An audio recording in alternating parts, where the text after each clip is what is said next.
Deus. A paz do Senhor, irmãos. Glória a Deus.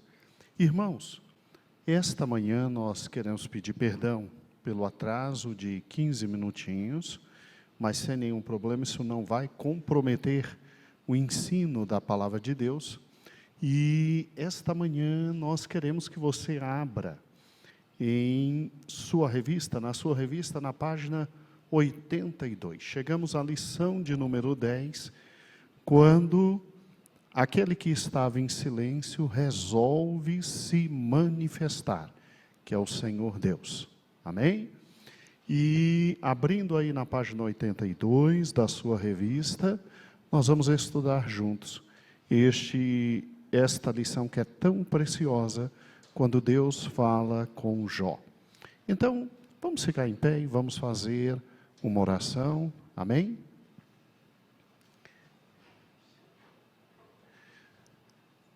Senhor nosso Deus, nós nos alegramos por estar em Tua presença.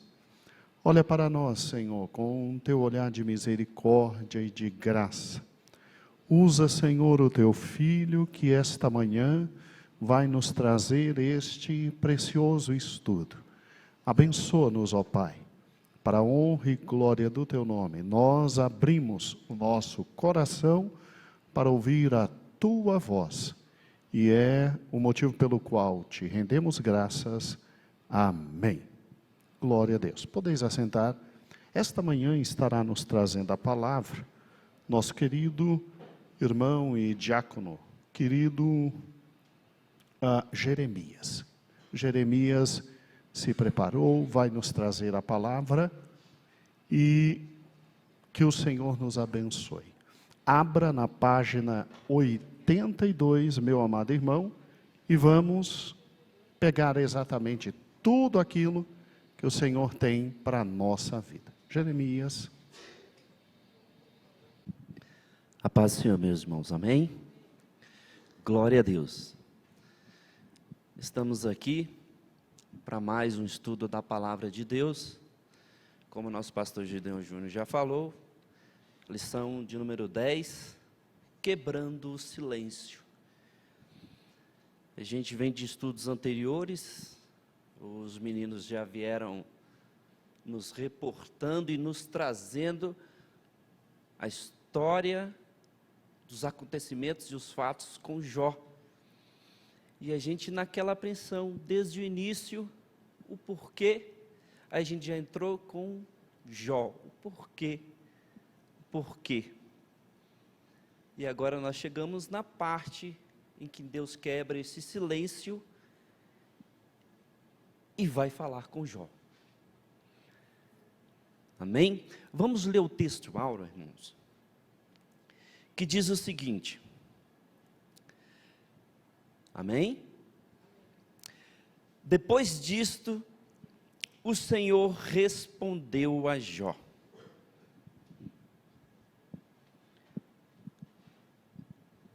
O tema, como já foi falado, quebrando o silêncio. Depois disto, o quê? Os fatos narrados anteriormente aqui. Depois de todo o acontecimento na vida de Jó, Deus se pronuncia com ele. Antes,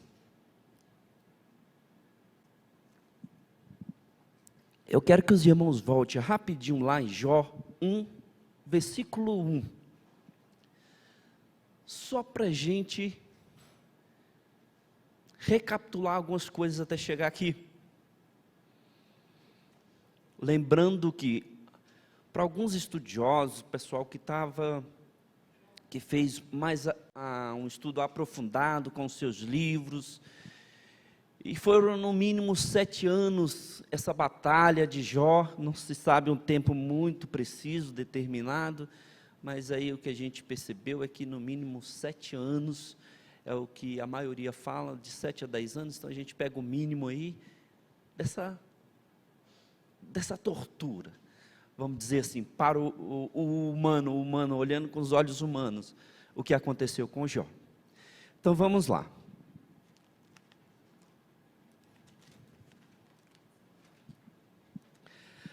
Havia um homem na cidade de Uz, Inclusive, antes mesmo de começarmos os estudos dessa revista, o pastor Gedeon Júnior trouxe numa quarta-feira a localização, né, nos mostrou no mapa, e nos mostrou ali, de certa forma, quem era Jó e o que Jó representava naquele estado, naquela cidade, naquele país.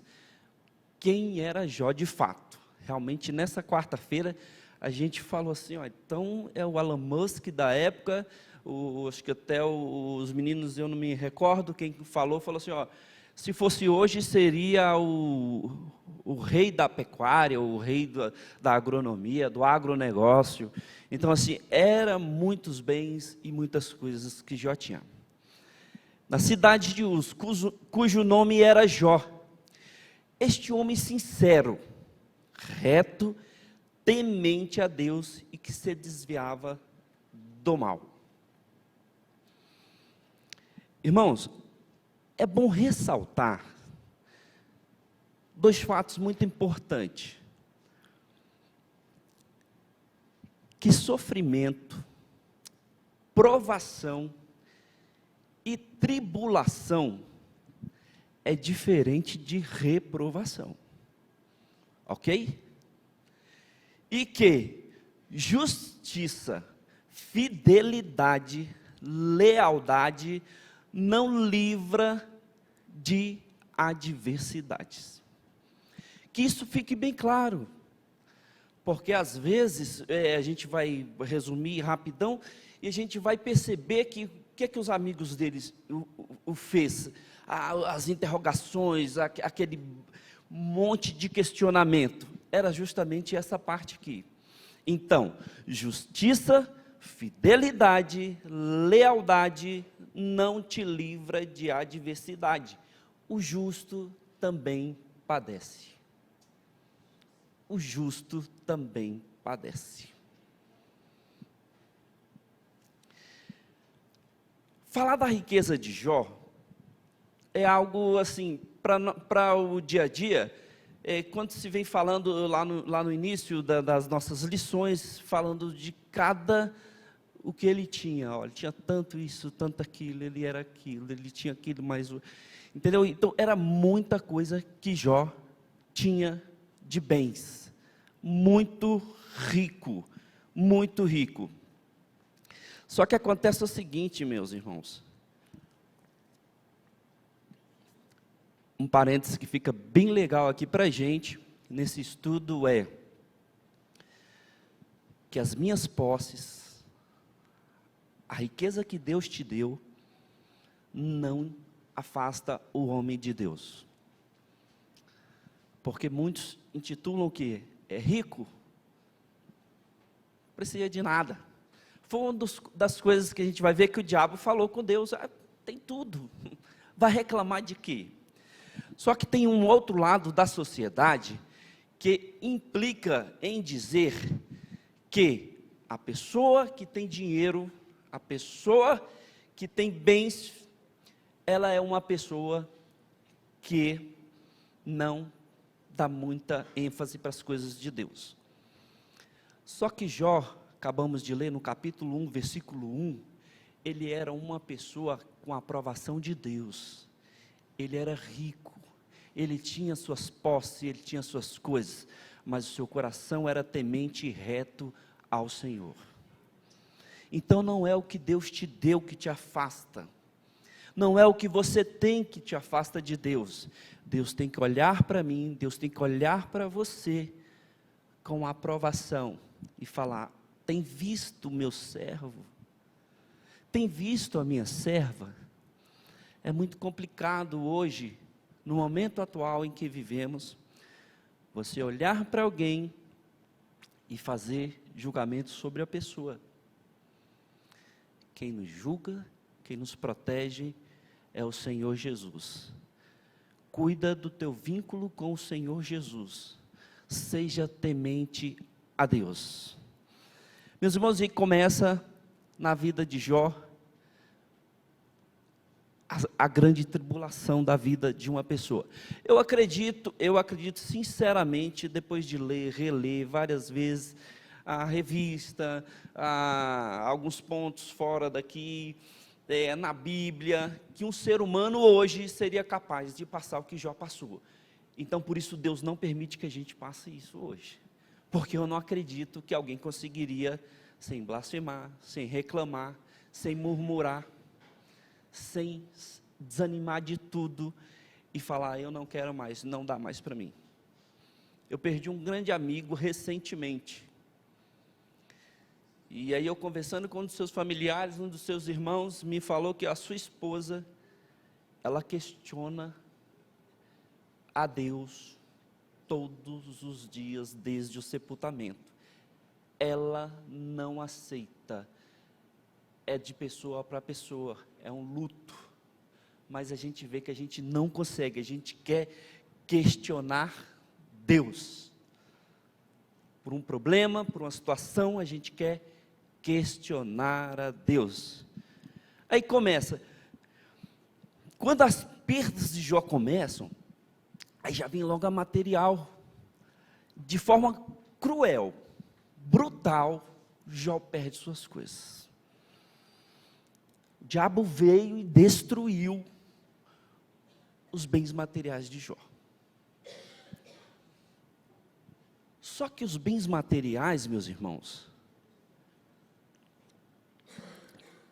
os bens materiais, a gente trabalha, a gente corre atrás, e a gente consegue reverter ou tê-los novamente, ou melhor, ou igual, mas a gente consegue correr atrás. Só que aí, nessas perdas violentas de Jó, olha o que está escrito em Jó 1, versículo 21.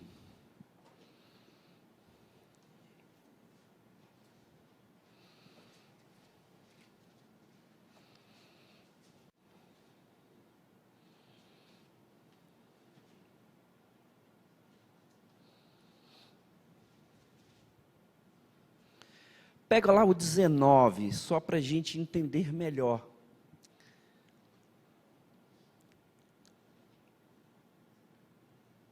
Amém? E ali fala, irmãos, que veio um grande vento, um redemoinho, e destruiu os filhos de Jó. Aí você vai ler depois com mais calma, do 19 ao 21, ao 22. Aquele redemoinho destruiu o bem, vamos dizer, mais precioso de um pai, de uma mãe, de uma família. Destruiu todos os seus filhos. Destruíram todos os seus filhos. E nessa hora, meus irmãos, Jó não aguenta. Jó se prostra. Mas mesmo nessa hora de dificuldade, mesmo na pior hora de sua vida, Jó brada: Deus me deu, Deus tomou, bendito seja o nome do Senhor. Porque quem me dá as coisas é Deus. Quem me concede as coisas é Deus. Os meus filhos são de Deus. A minha casa é de Deus. O meu trabalho foi Deus que me deu. Tudo é de Deus. E nessa hora de grande aflição, Jó brada sem questionar o Senhor, sem questionar a Deus.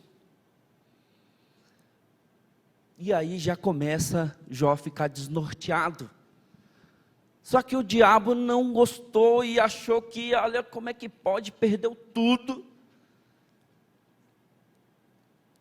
Ele não vai questionar? Vai sim, vai sim. Deixa eu tocá-lo. E o Senhor permitiu que o diabo tocasse em Jó. Fique claro uma coisa. Na minha vida, na tua vida, o diabo pode tocar, mas a autorização expressa vem do Senhor. Se o Senhor permitir, vai tocar. Se o Senhor não permitir, o inferno pode se levantar contra você. Não vai acontecer nada, porque é Deus que permite na minha e na tua vida qualquer coisa que aconteça. É Deus que permite na nossa vida tudo.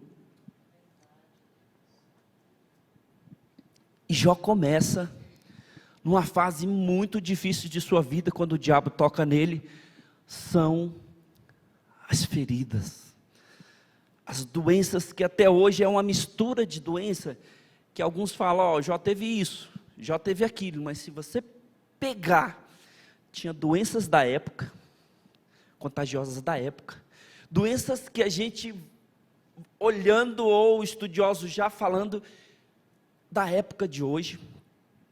Eu sei que tem algumas pessoas aqui, Maria da Saúde, eu não sei se qual outro irmão ou irmã.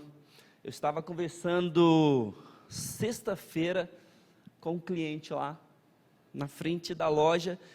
Uma senhora chegou até mim e perguntou se eu tinha um produto. Nitidamente, igual estou falando com vocês. E o rapaz, e o senhor, já é senhor, né, Gil, na nossa idade, sim, já é senhor. E ele era mais senhor ainda, só que charmoso, que ele tinha cabelo igual o Gil, branco e tal. Ele bem arrumado, olhando assim do meu lado. A mulher falou comigo. Parece que ela estava falando russo com ele. Ele não entendeu nem o que ela falou. Aí eu dei as coordenadas para ela que ela ia falar. Aí ele ficou olhando, rapaz, olhando para mim. Eu falei, olha, meu amigo, na nossa empresa, nós temos do fitness, do crossfiteiro, nós temos a linha de conforto, nós temos para quem vai viajar para a praia, proteção solar completa, mas tem coisa aqui dentro dessa empresa que é bom que você não saiba nem que nós tenhamos, porque eu não desejo para você, nem para o seu parente, nem para a sua família ou amigos, porque tem coisas que nós vendemos que só vai atrás realmente quem está na pior fase. Nós vendemos um curativo, irmãos, dos vários que vendemos, um chamado carvão ativado com prata. É um curativo que vendemos. Algumas pessoas com algumas feridas, pé diabético ou outro tipo de feridas, que fedem muito.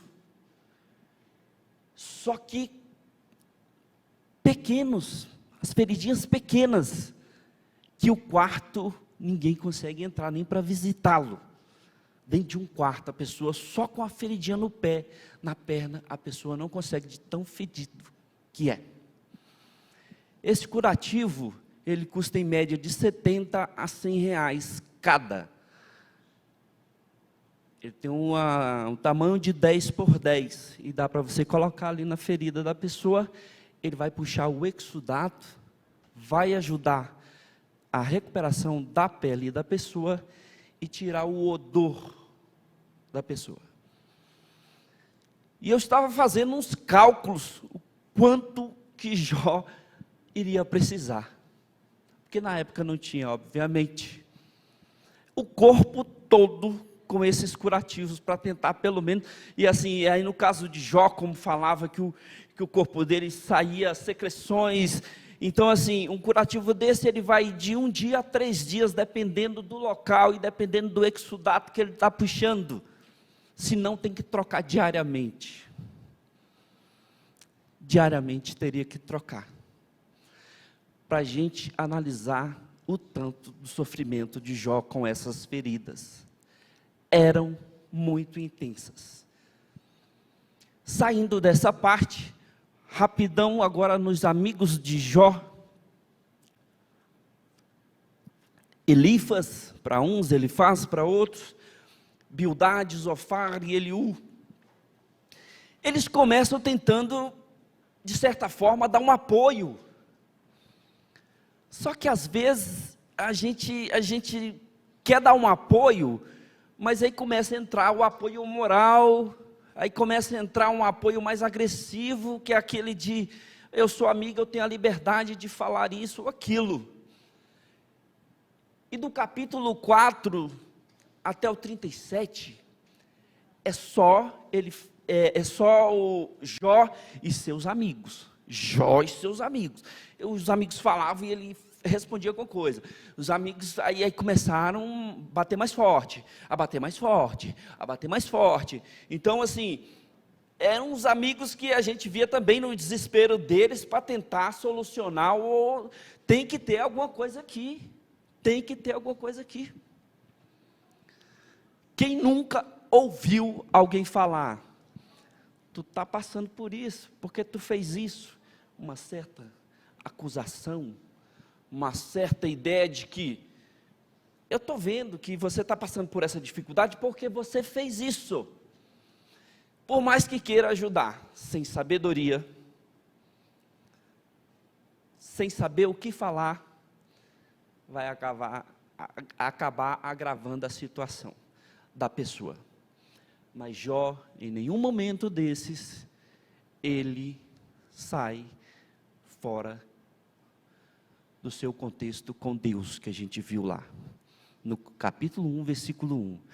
Ele é uma pessoa temente a Deus. Ele continua temente a Deus. Tem um momento de desespero de Jó, que ele fala o seguinte, ó. Eu anotei aqui. Está aqui. Jó 9, 32. Abre lá rapidão, só para a gente adiantar aqui. É um desespero, mas com respeito. É um desespero sem desacatar a autoridade de Deus. 9, 32.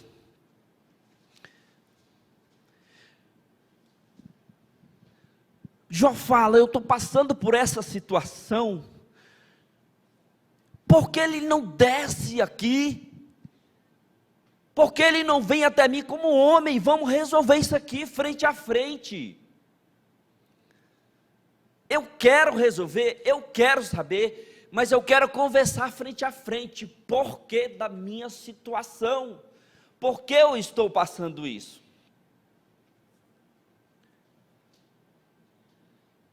Mas aí Jó nunca desistiu.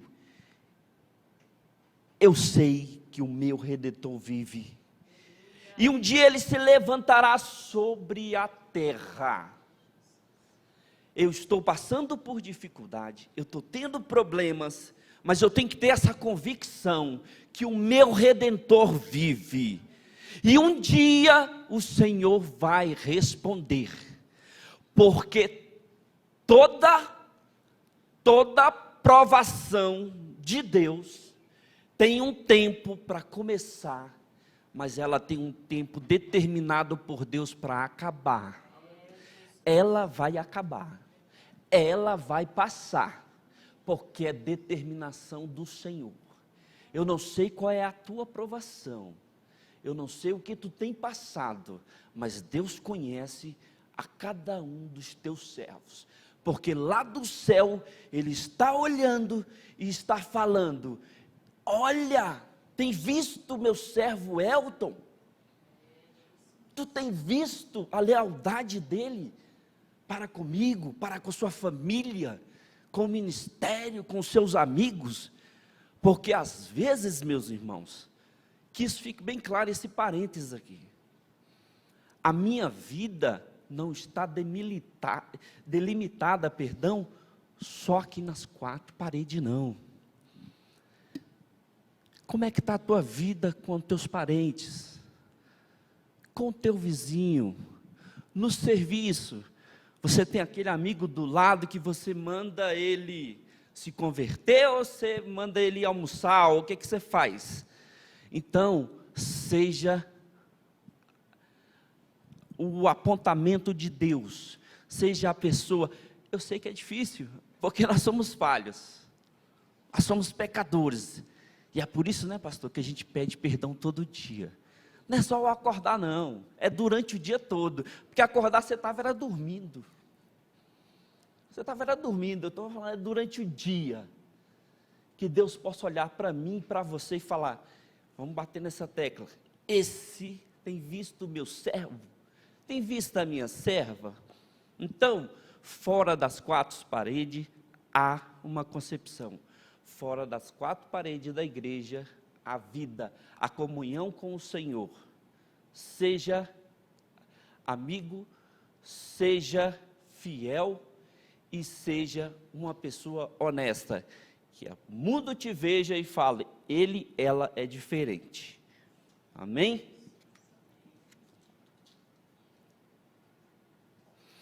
Irmãos, aí para entrar agora de vez na nossa lição, glória a Deus. Vamos lá, Jó 38, versículo 1. 38, 1. A gente falou lá no início. Depois disto, o Senhor respondeu a Jó de um redemoinho. O que o redemoinho significava? O que o redemoinho tinha para Jó? Jó perdeu os seus filhos através de um redemoinho. E várias passagens na Bíblia, no livro de Jó, Jó desejava que morresse, que não tivesse nem nascido, E lá naquele deserto, lá naquele lixão, lá naquele canto da cidade onde ele estava, um redemoinho em sua direção, fraco e debilitado, ali para ele já era a glória, ali para ele já era, agora deu certo, agora é minha morte. Porque o redemoinho representava para ele a morte, já que tinha levado todos os seus filhos, e de tanto ele pediu, o Senhor ouviu. E agora o redemoinho vinha para pegá-lo, vinha para tirá-lo. Pelo contrário, Deus começa, meus irmãos, a desafiar Jó. Não era tu, Jó. A voz brada lá de dentro do redemoinho. Lá de dentro do redemoinho. E aí no versículo 3 do 38, capítulo 38, versículo 3, aí Deus fala, tu não queria falar comigo, tete a tete? Não era você?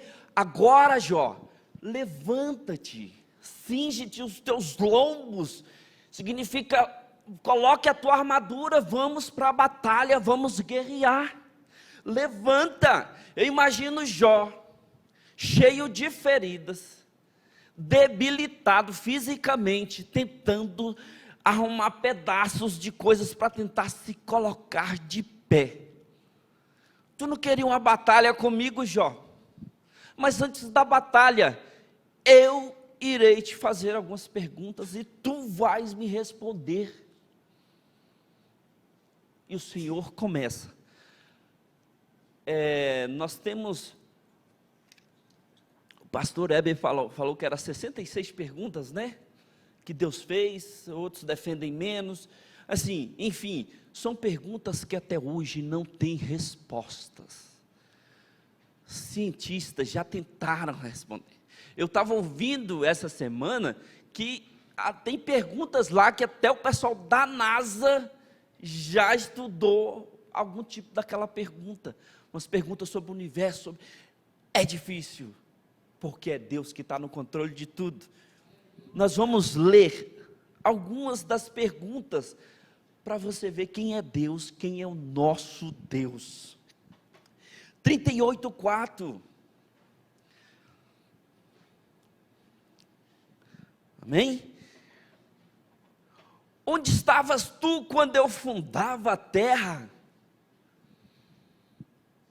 Onde é que tu estava, Jó? Quando eu criei a terra? Aí vem o versículo 5. Quem lhe pôs as medidas, tu sabes, Jó.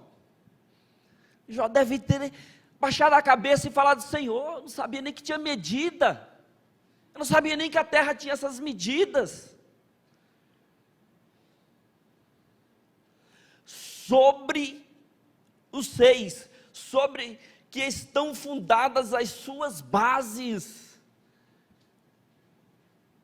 que a terra está fundada em suas bases, Jó, me responda agora, Responda, Jó.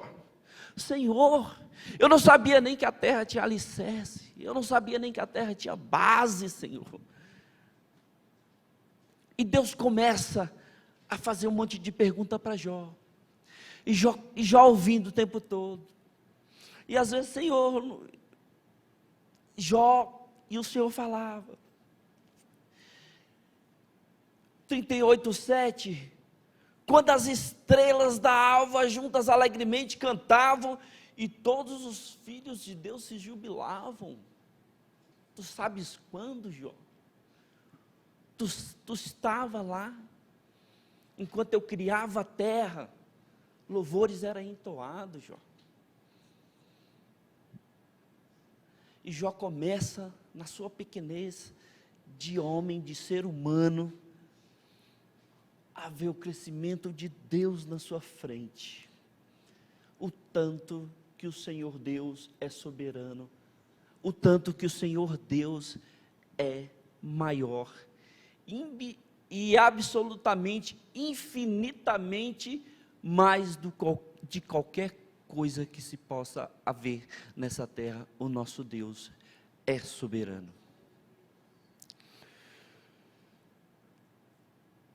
Meus irmãos, depois esse monte de perguntas, no 42, 1 e 2, Jó, não aguento. Abre aí para você ver, Jó 42. Ele já não aguenta mais de tanta pergunta, ele não soube responder nenhuma. Ele só via o engrandecimento de Deus, e ele na sua pequenez ali, ele sem saber o que fazer, o que responder. Eu me prostro, Senhor, pois bem sei eu que tudo podes, e nenhum dos teus pensamentos podem ser impedidos, ou nenhum, em algumas traduções, e nenhum dos teus planos podem ser frustrados. Bem sei eu que tu tudo podes, tudo podes. O Senhor pode qualquer coisa. O Senhor pode tudo sobre a minha vida. O Senhor pode tudo sobre a tua vida. Mas para isso, nós tenhamos que ser a referência de Deus. O apontamento de Deus, lá igual a gente viu, que sofrimento, provação e tribulação é diferente de reprovação. Ou justiça, fidelidade, lealdade não nos livrará de adversidades. O justo também padece. Um momento tão esperado, tão sofrido, tão intenso na vida de Jó, Deus responde a ele. E ele aceita a soberania de Deus. Ele aceita que o Senhor é soberano sobre a nossa vida e Ele pode tudo. Igual ele falou no 42, bem sei eu que tu tudo podes. Meus irmãos, a nossa vida tem que estar pautada realmente dentro da palavra do Senhor. Eu aprendi muito, já tinha lido Jó, mas devido à responsabilidade, assim, a igreja a gente ainda leva mais ainda, desde criança, e no serviço, seja onde for, o que é me passado de responsabilidade, se eu falar que sim, eu vou contigo, eu farei, porque meu pai me ensinou assim. Se tu falar assim, faça. Quando eu recebi o convite do pastor Gideon Júnior, eu já queria estudar o livro todo, aí todo dia estudando, todo dia ouvindo. Eu vou no ônibus ouvindo, chega, eu vou dormindo, mas eu estou ouvindo. Jó, parei de ouvir música, eu não sei nem mais o que é música. ouvindo Jó. Isso é responsabilidade. Agradeço a Deus por isso. Eu sei que poderia ser uma aula bem melhor, mas é a primeira aula que eu ministro, tá, irmãos? Pregar eu já preguei, mas a aula é a primeira, é um pouco diferente, né? É um pouco diferente a aula, né? A Verinha, como professora, sabe muito bem que a ministração de uma aula é um pouco diferente. A didática, né, o Gil, que também é professor, sabe muito bem que é um pouquinho diferente. Mas eu quero dizer para os irmãos que a nossa vida tem que ter esse alicerce. Que o Senhor Jesus possa olhar para a gente e apontar lá dos céus e falar: tem visto o meu servo? Porque ele vai me responder, ele vai te responder em qualquer momento que ele achar melhor, lhe aprove, ele vai responder. Não questione Deus, ele vai responder. Toda prova tem tempo determinado para começar e para acabar, diz o Senhor. Está aqui, ó, a prova disso. E Deus, depois de responder a Jó, vira o cativeiro. Quer saber disso? Venha na próxima aula, domingo que vem, nós veremos a transformação, porque Deus, quando Ele faz na tua vida, Ele não faz pela metade. Venha domingo que vem, vamos fazer um encerramento, que aí você vai ver, quando Deus virar o teu cativeiro, a tua aprovação, muitas bênçãos. E se você quer contar testemunho, vem aqui na segunda-feira falar com a Gia, que ela dá a oportunidade para você contar o seu testemunho, porque o nosso Deus é soberano e infinitamente maior do que qualquer coisa. Que Deus nos abençoe, hoje e sempre.